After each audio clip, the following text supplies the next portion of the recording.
चलो आ जाओ। सबसे पहले तो ये बताओ मेरे को, ये एक मैंने बना दिया गोला, ठीक है? क्या है ये? अबे गोला नहीं है, जीके पढ़ा रहा हूँ मैं तुम लोगों को। ये क्या है? पृथ्वी है ना? ये क्या है? अपनी अर्थ है, पृथ्वी है। ऊपर की तरफ अगर मैं पूछूं तो कौन सी डायरेक्शन होगी? उत्तर। क्या होगा? नॉर्थ, है ना? नीचे की तरफ क्या होगा? दक्षिण। इसको बोलते हैं साउथ, है ना? इस तरफ वाली डायरेक्शन पे क्या होगा? पूरब, है ना? यहाँ से सूरज निकलता है।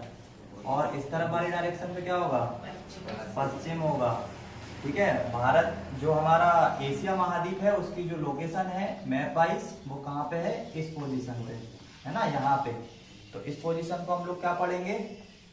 ऊपर वाली पोजीशन को पहले पढ़ेंगे और नीचे वाली जो पोजीशन है उसको बाद में। इसका मतलब उत्तर पूरब, है ना? तो जो हमारा एशिया महाद्वीप है वो किस डायरेक्शन में आ जाएगा? उत्तर पूरब डायरेक्शन के अंदर, ठीक है?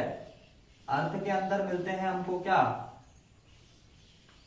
महाद्वीप, है ना? अर्थ के अंदर ही मिलते हैं ना? और क्या मिलते हैं? महासागर मिलते हैं।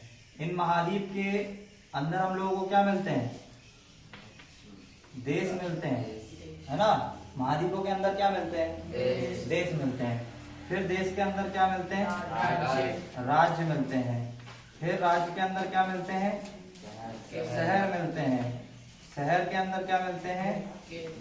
ग्राम मिलते हैं, है ना? और ग्राम के अंदर होती है पंचायत और शहर के अंदर होती है नगर पालिका, ठीक है? तो ये हो गया हमारा पूरा अर्थ का ऑब्जर्वेशन, क्या चीज कहाँ पे मिलने वाली है और किसके अंदर मिलने वाली है, ठीक है?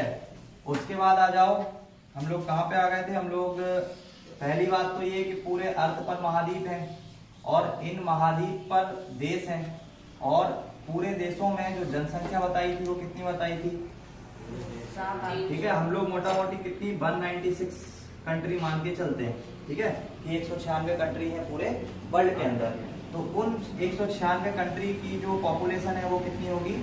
7 अरब, ठीक है? ये तो हो जाएगी किसकी? पूरी विश्व की, ठीक? उसके बाद इस देश में आ जाएगा कौन? हमारा भारत, है ना? 196 अगर देश है तो उन 196 देश में एक कौन है? हमारा भारत है। भारत की जनसंख्या कितनी बताई थी मैंने? 135 करोड़, है ना? 135 करोड़ क्या है? भारत की जनसंख्या है, ठीक है? उसके बाद ये भारत किस महाद्वीप के अंदर आएगा? एशिया महाद्वीप के अंदर आएगा, है ना? विश्व का सबसे बड़ा महाद्वीप कौन सा है? एशिया महाद्वीप है, ठीक है? सबसे बड़ा महाद्वीप कौन सा है? एशिया है। सबसे छोटा कौन सा है? ऑस्ट्रेलिया है। और बाकियों के नाम क्या है? एशिया के बाद जो दूसरे नंबर पर आता है वो कौन आता है? अफ्रीका आता है, ठीक है? अफ्रीका के बाद कौन आता है? उत्तरी अमेरिका, ठीक है? नाम याद करते चलो एक एक बार जरा, फिर गणित स्टार्ट करेंगे ना। उत्तरी अमेरिका, फिर दक्षिण अमेरिका, और एक और है जो टिका हुआ है किसी के ऊपर, कौन है? अंटार्कटिका, है ना? ये टिका हुआ है, और टिका हुआ है जो कोई चीज टिकी होती है वो किसी मट्टी पे टिकी होती है। तो अंटार्कटिका क्या है? एक महाद्वीप है। तो एशिया हो गया। इसके बाद कौन बचा? अभी यूरोप बचा। ऑस्ट्रेलिया तो हो गया। अच्छा, ऑस्ट्रेलिया भी बचा, ऑस्ट्रेलिया हो गया ना? तो अब कौन आ गया? यूरोप आ गया। देखो 1 2 3 4 5 6 7 हो गए पूरे 7। अब इसके बाद कौन आएगा? महासागर, है ना? तो महासागरों के नाम क्या क्या है? प्रशांत महासागर, ठीक है? प्रशांत महासागर के बाद हिंद महासागर, है ना? कौन सा आ जाएगा? हिंद महासागर। फिर बोलो, आर्कटिक, है ना? आर्कटिक महासागर। फिर अटलांटिक महासागर। फिर दक्षिणी महासागर, है ना, जहां पे ये तीनों मिलते हैं। कौन कौन मिलेगा? अटलांटिक, आर्कटिक और प्रशांत। ये तीनों के तीनों जहां मिलेंगे, ये इसको छोड़ो, कौन से वाले को? आर्कटिक वाले को। आर्कटिक वाला नहीं मिलेगा। हिंद महासागर मिलेगा, प्रशांत महासागर मिलेगा और अटलांटिक महासागर। ये तीनों जहां मिलेंगे, वो मिलने वाली जगह क्या कहलाएगी हमारी? दक्षिणी महासागर। कितने हो गए? हो गए 5। ठीक है, तो ये 5 हमारे क्या है हमारी पृथ्वी पे? महासागर। ठीक है, उसके बाद हमने बताया था कि महाद्वीप के अंदर तो आएगा कौन? एशिया। एशिया के अंदर आ जाएंगे देश, और उन देश में कौन आ जाएगा? भारत, है ना। हाँ, देशों के अंदर राज्य आएंगे, लेकिन हम लोग अब बात करेंगे किस पे? भारत पे। भारत जो कि एक देश है, तो भारत के अंदर आ जाएंगे क्या? राज्य। ठीक है, हर देश के अंदर तो नहीं, लेकिन हम तो अपना भारत लेके चलते हैं। राज्य वाला प्रोसेस कहीं अलग हो सकता है, कहीं अलग हो सकता है। तो भारत पे हम बात करेंगे। भारत, राज्यों की संख्या कितनी बताई थी? 28। और केंद्र शासित प्रदेश की संख्या कितनी बताई थी? 8, है ना। और आज हम लोग पढ़ने वाले हैं इसमें से कुछ राज्य। तुम लोगों को भारत का मैं मैप बता ही दिया था, है ना। भारत का मैप बता दिया था।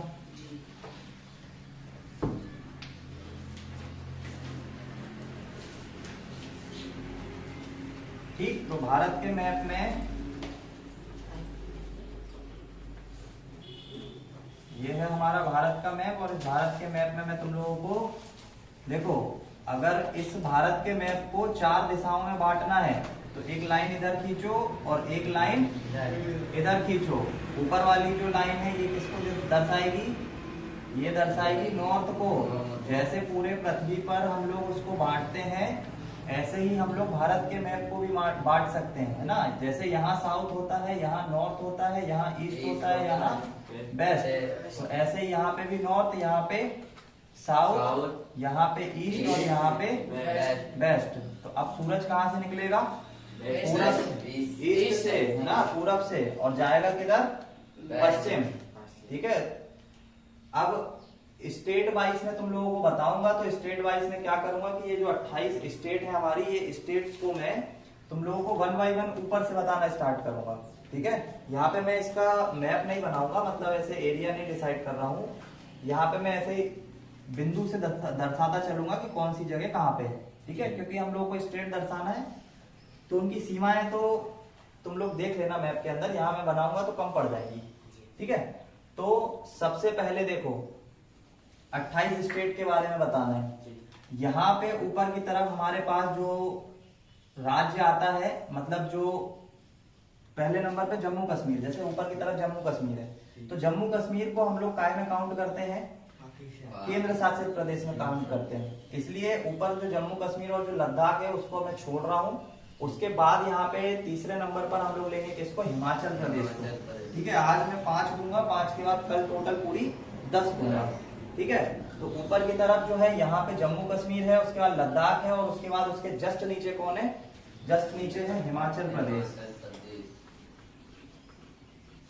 ठीक है, हिमाचल प्रदेश ये हमारे भारत का क्या है? एक स्टेट है।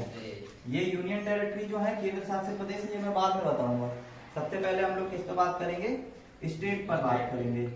ठीक है, तो STATES स्टेट्स, हिमाचल प्रदेश। ठीक है, ये तो हो गया हमारा राज्य, और यहाँ पे आ जाएगी उसकी राजधानी। ठीक है, तो राज्य हो गया हिमाचल प्रदेश, और इसकी राजधानी क्या हो जाएगी? शिमला। ठीक है, दूसरे नंबर पर कौन आ जाएगा? दूसरे नंबर पर ले लो किसको? पंजाब को। ठीक है, ये उससे बिल्कुल सटा हुआ है। तो पंजाब की राजधानी क्या है? पंजाब की राजधानी है चंडीगढ़। ये याद करना है अब तुम लोगों को। ठीक है, पंजाब की राजधानी क्या है? चंडीगढ़ है। उसके बाद आता है तीसरे नंबर पर हमारे पास यहाँ पे हिमाचल प्रदेश। हिमाचल प्रदेश के बाद पंजाब, पंजाब के बाद यहाँ पे देखो, यहाँ पे इतना एरिया जो है ये पंजाब का है। फिर यहाँ पे ऊपर की तरफ इतना एरिया हिमाचल प्रदेश का है। फिर यहाँ कॉर्नर से स्टार्ट हो जाएगा पूरा इधर तरफ, तो उत्तराखंड आ जाएगा हमारे पास, उत्तराखंड। उत्तराखंड की जो राजधानी है ये देहरादून है। देखो देहरादून, उत्तराखंड की जो राजधानी है ये देहरादून है। नॉर्मल डे के हिसाब से ये मतलब विंटर और समर, गर्मी और ठंडी में इसकी जो कैपिटल है वो क्या हो जाती है, चेंज हो जाती है। ठंड में जो कैपिटल रखते हैं वो देहरादून रखते हैं, और गर्मियों में एक और इसकी कैपिटल रखते हैं, ठीक है, वो अभी मैं इसके आगे लिखवा दूंगा, यहीं पे लिखवा दूंगा, ठीक है। गर्मी में इसकी एक और राजधानी हम लोग लिखेंगे, वो दूसरी राजधानी है। इसके बाद 3 नंबर के बाद आ जाओ 4 नंबर पे। 4 नंबर पे किसको ले लो, हरियाणा को, ठीक है। जस्ट उधर से नीचे उतरोगे तो कौन आ जाएगा, हरियाणा। हरियाणा की राजधानी क्या है, चंडीगढ़, ठीक है। ये एक स्टेट कौन सा, पंजाब, इसकी भी चंडीगढ़ है, और हरियाणा की भी कैपिटल क्या है, चंडीगढ़ है, ठीक है। तो यहाँ से ऊपर देखो, ऊपर जम्मू कश्मीर था, फिर नीचे आओगे तो क्या मिलेगा, हिमाचल प्रदेश मिलेगा। हिमाचल प्रदेश के इस तरफ देखोगे तो पंजाब मिलेगा। पंजाब के जस्ट साइड में देखोगे तो हरियाणा मिलेगा। हरियाणा के इधर साइड में देखोगे तो उत्तराखंड मिलेगा। उत्तराखंड के बाद यहाँ नीचे की तरफ देखोगे तो यहाँ तुमको उत्तर प्रदेश मिल जाएगा। अगर पंजाब के साइड में देखोगे तो यहाँ राजस्थान। यहाँ बीच में तो नहीं, हल्का सा ऊपर है, ये बीच में मध्य प्रदेश रहने वाला है, उसके ऊपर रहने वाला है उत्तर प्रदेश, और यहाँ पे कौन आ जाएगा, राजस्थान। तो किसी को भी ले लो, चाहे राजस्थान को ले लो, चाहे उत्तर प्रदेश को ले लो, दोनों में से किसी को भी ले लो। तो अपन ले लेते हैं किसको, राजस्थान, ठीक है। इस तरह की जो स्टेट है ये मैं तुमको सबसे लास्ट में बताऊंगा, क्योंकि उन स्टेट को हम लोग कुछ और नाम से भी जानते हैं। तो पहले हम लोग ये भारत की इधर से कॉर्नर कॉर्नर में चलते हैं, फिर कॉर्नर से ऊपर की तरफ आएंगे और ये पूरा कवर करेंगे। तो क्या ले लो, राजस्थान ले लो, ठीक है। राजस्थान की जो कैपिटल है क्या है, जयपुर, ठीक है। तो ये 5 स्टेट आज हो गई। आगे की हम लोग बाद में कल की क्लास में देखेंगे। सारी की सारी स्टेट नोट डाउन करो। कल हम लोग यहाँ तक तो लिख चुके हैं ना कॉपी में स्टेट के बारे में। उसके बाद स्टेट, यहाँ स्टेट हेडिंग डालो, और स्टेट हेडिंग डाल के 1 से लेके 5 तक पूरी जो स्टेट है इनको लिखो। राज्य यहाँ पे ऊपर लिखना राज्य, और इधर लिखना राजधानी, ठीक है। और सबके नाम और सबकी राजधानी नोट डाउन करो।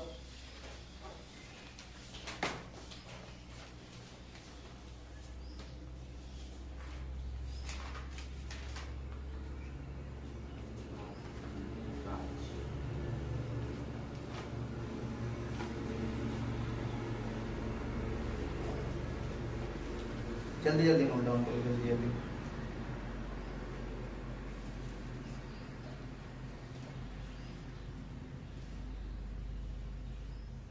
तुम लोग ग्रुप में ऐड क्यों नहीं हुआ अभी तक?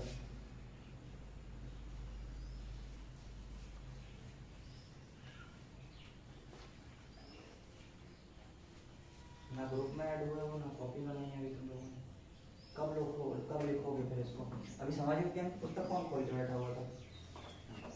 बैठा था ना, हाँ, उसको खोल के रखा था, भारत का मैप दिखेगा उसमें।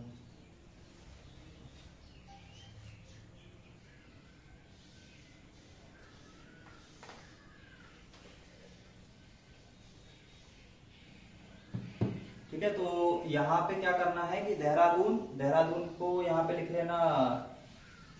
ठंड की जो है, ठंड में जो कैपिटल रहती है वो क्या रहती है, देहरादून रहती है। और गर्मी में जो रहती है कैपिटल, गर्मी में इसकी कैपिटल रहती है गैरसैंण, ठीक है। तो गर्मी में जो कैपिटल होगी वो क्या होगी, गैरसैंण, ठीक है। ये गर्मी में रहने वाली है,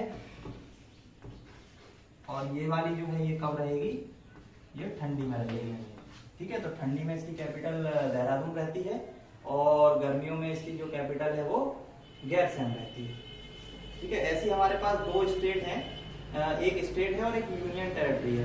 इनकी जो कैपिटल है ये समय के हिसाब से थोड़ी सी चेंज हो जाती है, मतलब ठंड में दूसरी रहती है और गर्मी में दूसरी, क्योंकि जम्मू कश्मीर और है ऐसा जिसकी बदलती है, ठीक है। एक बार मैं तुम लोगों को एचसीएफ वापस से रिवाइज करता हूँ। क्वेश्चन नंबर 5 को गोला लगा के छोड़ दो, ठीक है। वो क्वेश्चन है नहीं ढंग का करने लायक, बता भी दूंगा तो उसको रट के जाओगे तुम लोग, कोई मतलब नहीं निकलेगा। तो क्वेश्चन नंबर पांच को गोला करके छोड़ दो, ठीक है। एलसीएम में हम लोगों को क्या एचसीएफ जब हम लोग निकालेंगे किसी भी नंबर का, तो एचसीएफ निकालने के लिए हम लोगों को क्या करना पड़ता है। मान लो दो नंबर है, एक 420 है और एक 130 है, ठीक है। तो इन दोनों नंबर्स का अगर हम लोगों को एचसीएफ निकालना है, तो एचसीएफ निकालने के लिए हम लोग क्या यूज करते हैं, हमेशा यूक्लिड विभाजन विधि, है ना। क्या यूज करने वाले हम लोग, यूक्लिड विभाजन विधि।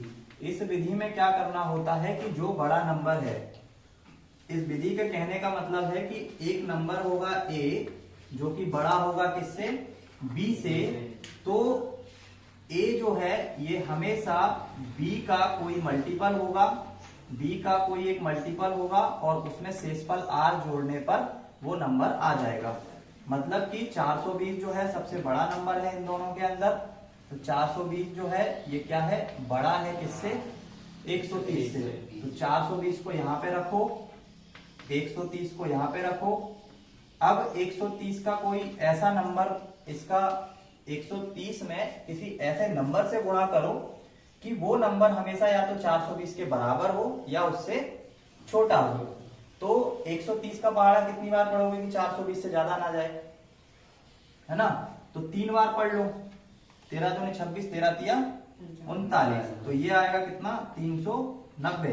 390 को इसमें से क्या करो, माइनस करो, तो 0 में से 0 जाएगा तो 0, 12 में से 9 जाएगा तो 3 और 3 में से 3 जाएगा तो 0, कितना बचेगा, 30। तो यहाँ पे जो शेषफल आ जाएगा वो कितना आ जाएगा, 30। जब हम 130 में गुणा करेंगे 3 का, तो यह आएगा 390 और 390 में अगर 30 जोड़ देंगे तो वो बराबर आ जाएगा किसके, 420 के, ठीक है। अब जो यहाँ पे हमारा पहला नंबर था जिसमें हमने मल्टीप्लाई से स्टार्ट किया था, उस नंबर को उठाओ, 130 को उठाओ यहाँ पे और यहाँ से उठाओ शेषफल को 30। अब देखो कि ये 30 इसका कौन सा मल्टीपल के बराबर होगा, है ना, ज्यादा नहीं होना चाहिए। तो 30 का गुणा करेंगे कितने बार, 4 बार। तो 30 का गुणा 4 में करेंगे तो कितना आ जाएगा, 120। 120 को इसमें से माइनस करो तो कितना बचेगा हमारे पास, 10 बचेगा, ठीक है। तो यहाँ पे शेषफल कितना आ जाएगा, 10, ठीक। अब हमको किसको उठाना है, यहाँ से 30 को उठा लो और यहाँ से 10 को उठा लो।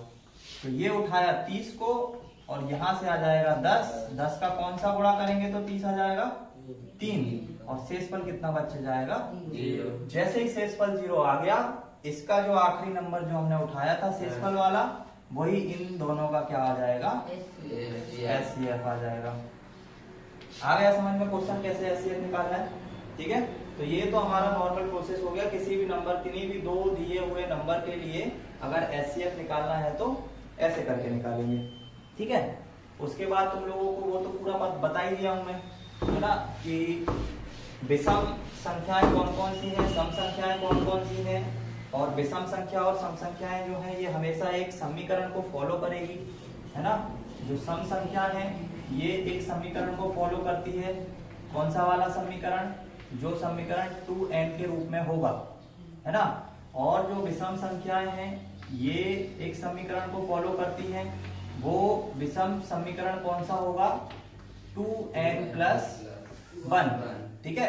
अब ये 2n+1 भी हो सकता है, 4n+3 भी हो सकता है, 6n+5 भी हो सकता है ना। यहाँ पे तो हमेशा 2 का मल्टीपल होगा और यहाँ पे हमेशा एक विषम नंबर होगा, ठीक है। तो ये योग जो है हमेशा एक विषम नंबर देगा। तो ये तो हो गया हमारा 1.1 पूरा का पूरा कंप्लीट। और इसके बाद आते हैं हम लोग प्रश्नावली 1.2 के लिए, ठीक है। तो 1.2 प्रश्नावली पे आ जाओ। 1.2 प्रश्नावली के अंदर अभी पहले तो तुम लोगों को मैं बता दूं एग्जाम्पल, है ना। एग्जाम्पल कैसे कि 32,760 एक नंबर है हमारे पास, ठीक है। क्या है नंबर हमारे पास, 32,760। तो इस 32,760 का हमें ये पता लगाना है कि इसमें कितने 2 हैं, कितने 3 हैं, मतलब इसका गुणनखंड निकालना है, ठीक है। गुणनखंड निकालने के लिए क्या करते हैं, जब यूक्लिड विधि का यूज करते हैं वो तो किन्हीं दो नंबर के लिए करते हैं, लेकिन अगर इसी नंबर एक अकेले इस नंबर के गुणनखंड निकालना हो तो क्या करोगे, तो ये वाली गुणनखंड विधि यूज करोगे। इसमें क्या करोगे कि पहले देखो किस नंबर से ये भागित होगा, तो पीछे 0 है तो 5 से भी हो जाएगा, लेकिन उससे छोटा नंबर 2 है तो 2 से भी हो जाएगा, है ना। तो 2 एकम 2, 2 छिंग 12, 2 तिया 6, 2 अट्ठे 16 और 0, फिर 2 से हो जाएगा, 2 अट्ठे 16, 2 एकम 2, 2 नम 18 और 0, फिर 2 से कर दो, 2 चौको 8, अब 2 चौको 8, अब 1 में नहीं जाएगा, है ना, 2 का पहाड़ा 1 में नहीं जाएगा, तो पहले क्या लगाएंगे 0, अब पूरे 19 में देंगे, तो 2 नम 18 और 2 पंजे 10, ठीक है। ये डिवाइड करना तो आता है ना, 2 का पहाड़ा 8 के लिए पढ़ेंगे तो 2 चौको 8, लेकिन अब 1 आ गया तो 1 में 2 का नहीं जाएगा, तो इसका मतलब है पहले क्या लगाएंगे 0 लगाएंगे, देन उसके बाद अब पूरे 19 में 2 का भाग देंगे, तो 2 नम 18, 2 नम 18, कितना बचेगा 1 बचेगा, तो यहाँ कितना हो जाएगा 10, है ना। तो 2 का पहाड़ा फिर कितनी बार पढ़ेंगे 5 बार, तो कितना आ जाएगा 2 पंजे 10। अब देखो पीछे आ गया 5, अब ये पीछे 5 है, इसका मतलब या तो ये 3 से डिवाइड होगा या किससे होगा, सीधा 5 से डिवाइड होगा, 2 से नहीं होगा, ठीक है। हाँ, ये पीछे 5 आ गया, 5 जो एक नंबर है ये या तो 3 से डिवाइड होगा या 5 से डिवाइड होगा। तो देखो अगर 3 से डिवाइड करोगे तो क्या होगा, 3 एकम 3, यहाँ पे बचेगा 1, 3 तिया 9, फिर बचेगा 1, 3 छिंग 18, फिर बचेगा 1, तो 3 बचे, चला गया 3 से, है ना। फिर 3 से डिवाइड करो तो 3 चौको 12, बचेगा 1, 3 बचे 15, फिर बचेगा 1, 3 बचे 15। अब देखो फिर से 3 से डिवाइड करके, तो 3 से अब नहीं जाएगा, है ना, देख लो एक बार डिवाइड, 3 एकम 3 करेंगे, 3 बचे 15 कर देंगे, अब 5 में 3 का डिवाइड नहीं होगा, तो इसलिए अब सीधे किससे कर दो 5 से करो, तो 5 नम 45 और 5 एकम 5, ये 81 काय से जाएगा, सीधा 9 से, 3 से नहीं जाएगा, 3 तिया 9 कर देंगे, 1 बच जाएगा, है ना, तो सीधा आप किससे करेंगे 9 से, तो 9 एकम नम्मा नम्मा 81। हाँ, अब ये जो 9 आया है ये चला जाएगा, ये जो 9 आया है इसको 3 से कर दो, फिर 3 से कर दो, और फाइनली कितना आ जाएगा 1। अब देखो कितने जोड़े बन रहे हैं, 1 2 3, तो 2 की घात 3 तो कितने हैं, 2 की घात 3 तो हमारे पास 2 हैं, ठीक है। फिर गुणे का चिन्ह, 3 की घात कितनी है, 1 2 3 4, और ये 9 भी क्या होता है 3 गुणा 3, है ना। तो 3 की घात 1 2 3 4 5 और 6, तो 3 की घात कितनी है 6, और फिर 5 की घात कितनी है 1, है ना। 5 कितने हैं हमारे पास, एक ही तो है, और ये सब का अगर गुणा करेंगे तो ये कितना आ जाएगा 32,760। आ गया समझ में किसी भी नंबर का हम लोगों को कैसे गुणनखंड निकालना है। पहले तो उसमें छोटे से छोटे नंबर से डिवाइड करो, और जहां तक डिवाइड हो रहा है वहां तक करते चलो, ठीक है। फिर उससे बड़े नंबर से करो, फिर उससे भी बड़े नंबर से करो, ठीक है, और ऐसे करते करते पूरा डिवाइड करो, और डिवाइड करके ये उत्तर निकाल के लेके आओ। नंबर 81 आता है, वो 51 कैसा है? अच्छा, 51 गलती हुई, 81 वहां पे 81 होना था ना। हाँ, वही तो 5 से जब हमने डिवाइड किया, 5 में 45 और 91, 13 से दे दो ना, 13, हाँ ठीक है, 13 सत्ते 91, और फिर 7 आ जाएगा, तो 7 एकम 7, ठीक है। चलो, कोई तो बैठा हुआ है जागता हुआ क्लास में।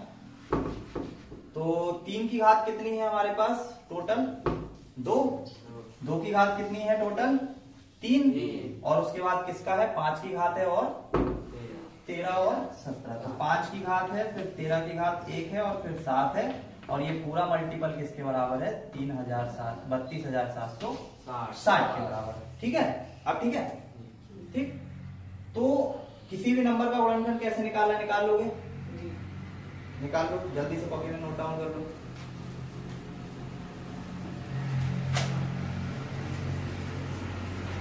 ठीक है, और ये 2 की घात 3 को ही हम कैसे लिख सकते हैं? 2 की घात 3 को लिख सकते हैं 2 गुणा 2 गुणा 2, है ना?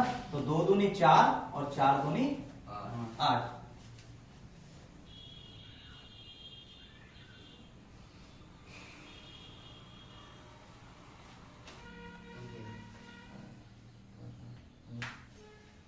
सबका हो गया? मिटा दूं? अब देखो,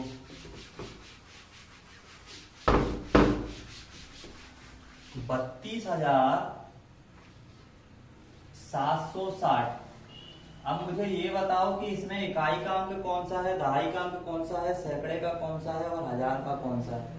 इस नंबर को मैं 32,760 पढ़ रहा हूँ, तो मैं कैसे पढ़ रहा हूँ इसको 32,760? इसमें इकाई का अंक कौन सा है? पीछे वाला, है ना? सबको पता ये चीज कि पीछे वाला नंबर क्या होता है?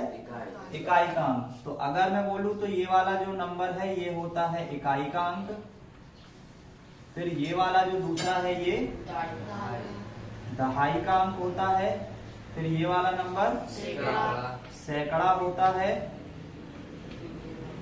ठीक है? ये वाला हजार होता है और ये वाला 10,000।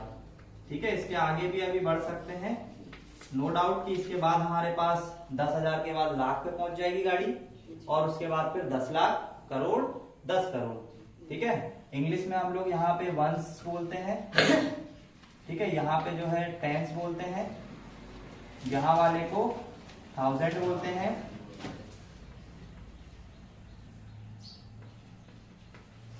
ठीक है? 1000 के बाद आता है 1000, ठीक है? तो इसको बोलते हैं हम लोग 1000 के बाद आ जाएगा हमारे पास सैकड़ा, नहीं, इसको टेंस के बाद 100 पढ़ेंगे ना। ये वाला जो है ये 100 HUNDRED, ठीक है? 100, और 100 के बाद आ जाएगा हमारे पास 1000,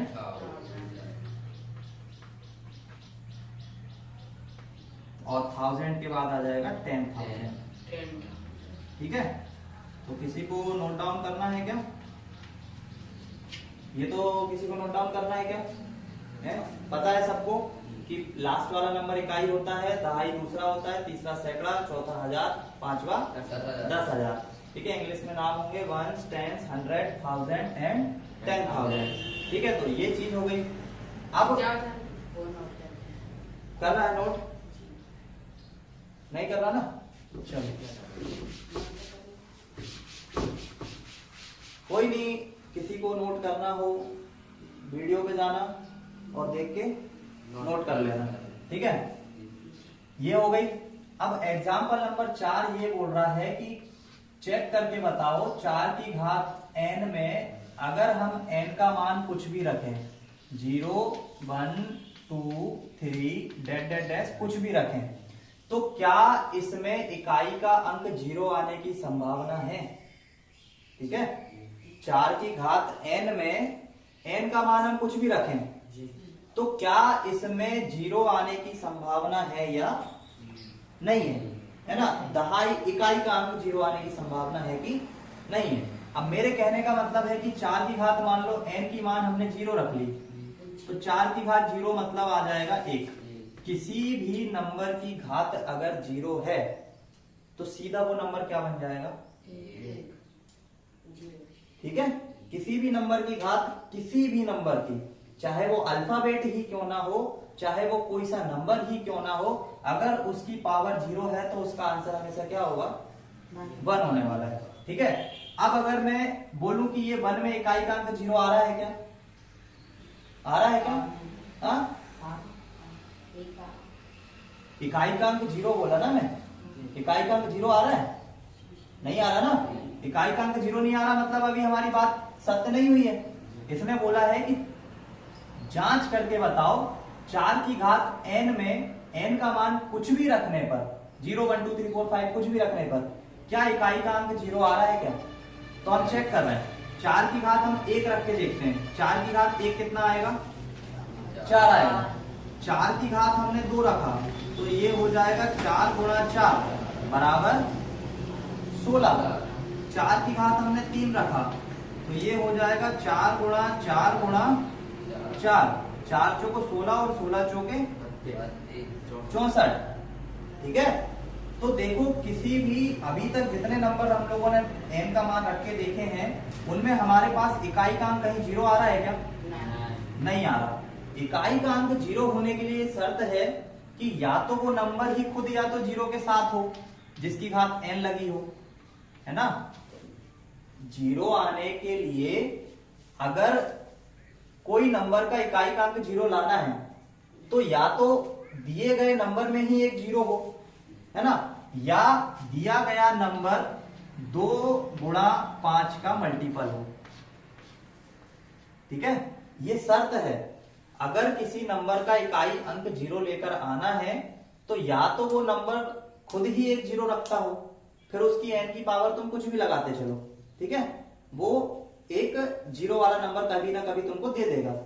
या दूसरी कंडीशन क्या होनी चाहिए कि वो जो दिया गया नंबर है वो 5 और 2 का क्या होना चाहिए? मल्टीपल होना चाहिए। अगर मल्टीपल होगा तो उसका इकाई का अंक क्या आ जाएगा? 0 आ जाएगा। लेकिन यहाँ पे ये जो 4 की घात n है ये हमेशा 2 की घात 2 लिख सकते हैं हम इसको। 4 एक्चुअल में क्या है? 2 की घात 2 ही तो है। 2 का 2 बार मल्टीप्लाई करेंगे तो कितना आ जाएगा? 4 आ जाएगा। तो हम उसको 2 की घात 2 भी लिख सकते हैं। और जब घात में दो नंबर्स आपस में दिखते हैं, जैसे ये 2 है और ये n है, तो ये घातों का क्या हो जाता है? गुणा हो जाता है। तो ये आ जाएगा 2 की घात 2n। ठीक है, अब 2 की घात 2n में मैंने क्या बोला? यहाँ जो नंबर होना चाहिए वो 5 और 2 का क्या होना चाहिए? हमेशा मल्टीपल होना चाहिए, तभी उसका इकाई का अंक क्या आ सकता है? 0 आ सकता है ना। लेकिन यहाँ तो सिर्फ कितना है? तो क्या ये कभी भी इकाई का अंक 0 देगा क्या? नहीं देगा। और ये नहीं देगा तो इसका मतलब है 4 की घात n भी कभी इकाई का अंक 0 नहीं देगा। तो इसके इकाई का अंक कभी भी 0 नहीं हो सकता, क्योंकि इसके मल्टीपल में ना तो 5 है इसके पास और ना ही इस नंबर के पास एक भी 0 है। ठीक है, क्योंकि इस नंबर के पास एक भी 0 नहीं है, इस नंबर के पास एक भी 5 का गुणनखंड नहीं है, तो ये इसके इकाई का अंक 0 कभी नहीं आ सकता। ठीक है, इकाई का अंक 0 नहीं होगा। ठीक है, तो ये क्वेश्चन को करने का मैं पूरा प्रोसेस बता दिया हूं। इबारत जो इसकी लिखोगे वो कहां से लिखोगे? बुक से लिखोगे। ठीक है, इसकी इबारत कहां से लिखोगे? बुक से लिखोगे। बाकी ये करने का पूरा प्रोसेस है। करो उसको, एग्जाम्पल नंबर 5 को लिखो, मतलब एग्जाम्पल नंबर 5 डालो, हल डालो, और हल डालने के बाद उधर से पूरा लिखो उसमें क्या क्या लिखा हुआ है। और हल में ये भी लिख लेना एक तरफ।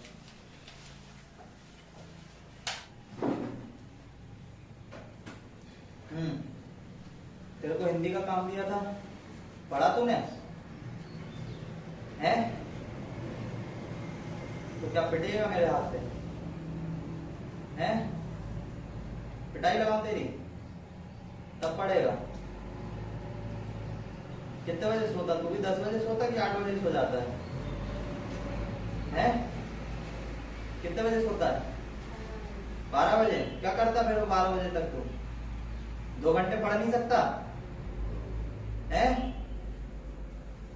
2 काम तो दिए तेरे को, एक गणित का काम दिया और एक ये वाला काम दिया है। एक काम नहीं हो रहा तेरे से, सीखेगा कैसे? डेली पढ़ के आना है ना। वो एग्जाम्पल नंबर 6 पे आओ, छोड़ दो जगह, छोड़ दो।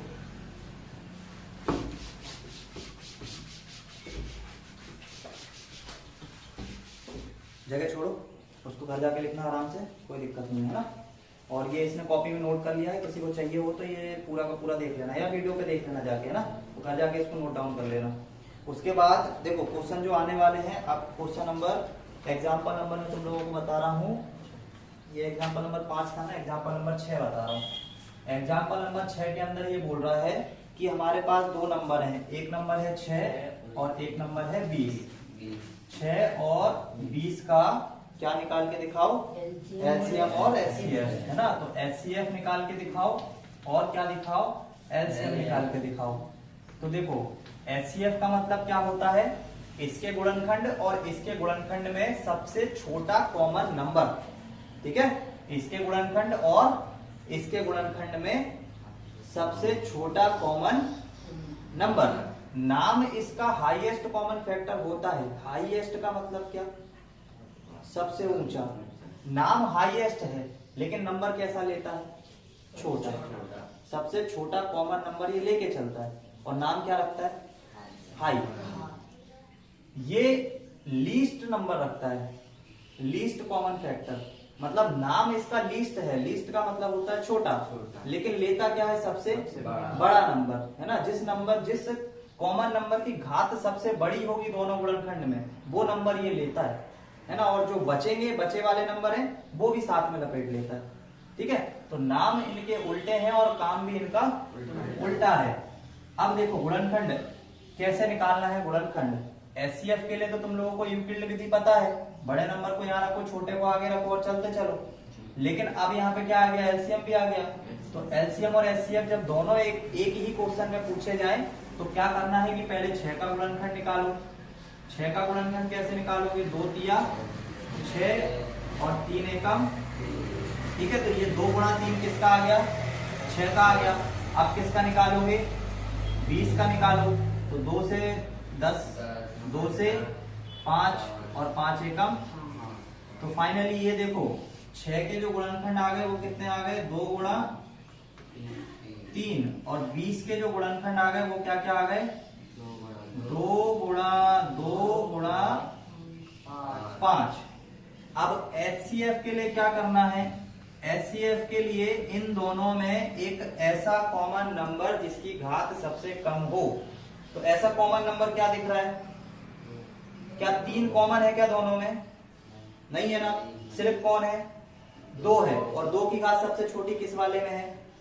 इस वाले में, है ना। 2 की घात सबसे छोटी किस में है? इसमें है। तो यहां से एचसीएफ इनका कितना आ जाएगा? 2। और एलसीएम निकालने के लिए क्या करना है? 2 देखो, 2 यहाँ पर भी है, यहाँ पर भी है, लेकिन सबसे ज्यादा बार किसमें है? इसमें है। तो 2 की, है ना, 2 गुणा 2 भी ले लो। अब बचा कौन? 3 और 5, तो इनको भी लपेट लो, ठीक है। तो ये आ जाएगा 2 दूनी 4, 4 तिया 12 और 12 पंजे 60। तो इसका एचसीएफ क्या आएगा? 2 और एलसीएम क्या आएगा? 60। समझ में आया? सबको आया? तेरे को आया? बोलते मैं तो जहां था ही नहीं। समझ में आया कि नहीं आया? बोल दे मैं तो जहां था ही नहीं जब बता रहे थे। तो क्या करा ये अपन ने? गुणनखंड निकाले हैं, है ना। और एचसीएफ कैसे निकालते हैं? एचसीएफ कैसे निकालते हैं? कैसे निकालते हैं एचसीएफ? बोलो, जोर से बोलो। सबसे छोटी हो और जो दोनों में कॉमन हो वो होता है एचसीएफ। और जिसकी घात सबसे बड़ी हो, कॉमन भी हो, और जो बच रहे हैं उनको भी साथ में लेके चले, वो कौन होगा? एलसीएम होगा, ठीक है। तो ये हो गया क्वेश्चन नंबर 6। इसके बाद मैं बताऊंगा तुमको क्वेश्चन नंबर 7 और बाकी फिर तुम लोगों को क्या करना है? करके लाना है प्रश्नावली के क्वेश्चन, ठीक है। पहला नंबर, दूसरा नंबर और तीसरा नंबर, ये सारे क्वेश्चन। तीसरे के बाद चौथा भी और पांचवा भी, छठवा, सारे हो जाएंगे वैसे तो। चलो करो इसको नोट डाउन जल्दी से। एग्जाम्पल नंबर कौन सा बताने वाले? 7, ठीक है। एग्जाम्पल नंबर 7 के अंदर क्वेश्चन क्या पूछा है? 96 और 404 का। बस एचसीएफ भी पूछा है और एलसीएम भी पूछा है, ठीक है। जब दोनों चीज पूछी जाएगी तो कौन सा प्रोसेस लगाओगे? गुणनखंड विधि वाला। 96 का निकालो गुणनखंड। तो 2 तिया 6, 2 चौको 8, 1 बचेगा, 2 अट्ठे 16। फिर 2 से भाग दो, 2 दूनी 4, 2 चौको 8। फिर 2 से 2, 2 एकम 2, 2 दूनी 4। फिर 2 से 2, 2 छिंग 12। फिर 2 से 2, 2 तिया 6 और 3 एकम 3। तो ये तो हो गया 96 के गुणनखंड। इसके बाद किसके निकालोगे? 404। 2 दूनी 4, शून्य का शून्य और 2 दूनी दो 4। फिर 2 से निकालोगे तो 2 एकम 2 0, 2 एकम 2। अब ये 101 जो है वो किसी के पहाड़े में नहीं आता, तो सीधा 101 से ही भाग देना पड़ेगा। ठीक है, 101 किसी के पहाड़े में नहीं आता, तो सीधा किससे भाग देना पड़ेगा? 101 से भाग देना पड़ेगा। ठीक है, अब देखो यहाँ पे 2 गुणा 2 गुणा 2, 1 2 3 4 5, कितनी बार है? 5 बार। तो ये मैंने लिखा 96, और इस 96 में 2 की घात कितनी है?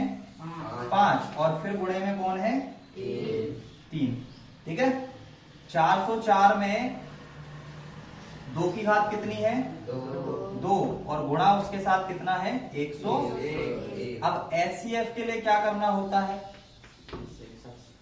सबसे छोटा कॉमन नंबर कौन है? 2 है। सबसे छोटा कहाँ है? यहाँ 2 की घात 2 है और यहाँ 2 की घात, तो छोटा कौन? 2 की घात 2 वाला। तो 2 की घात 2 का मतलब कितना होगा? 2 की घात 2 का मतलब क्या? 2 की घात 2 का मतलब क्या? कितना आएगा ये? 4 आएगा, है ना? 2 गुणा 2। एलसीएम क्या होगा? तो एलसीएम ऐसा होगा कि भैया देखो 2 जो कॉमन है कॉमन, लेकिन सबसे बड़ा किसके पास? तो इसको उठाओ पहले, तो फिर कौन बच रहा है? 3 और फिर कौन बच रहा है? 101। ठीक है, तो ये 2 की घात 5 का मतलब क्या है? 2 गुणा 2 गुणा 2 गुणा 2। 2 की घात 5 मतलब 2 दूनी 4। ठीक है, 2 का मल्टीप्लाई करोगे 2 दूनी 4, 4 दूनी 8, 8 दूनी 16 और 16 दूनी 32। तो ये 2 की घात 5 का मतलब होता है 32 गुणा 3 गुणा 101, और इनका जो गुणा आएगा ये आ जाएगा अपने पास 96। तो आ गया एलसीएम कितना आएगा? 96, और एचसीएफ कितना आएगा? 4 आएगा। ठीक है, तो अब करते हैं क्लास खत्म। इसको कर लो नोट डाउन, और प्रश्नावली के क्वेश्चन करके लेकर आना है। ठीक है, बाकी अपन देखते हैं नेक्स्ट क्लास में। 8वां क्वेश्चन बचा है, 8वां क्वेश्चन जो है वो नेक्स्ट क्लास में देखेंगे।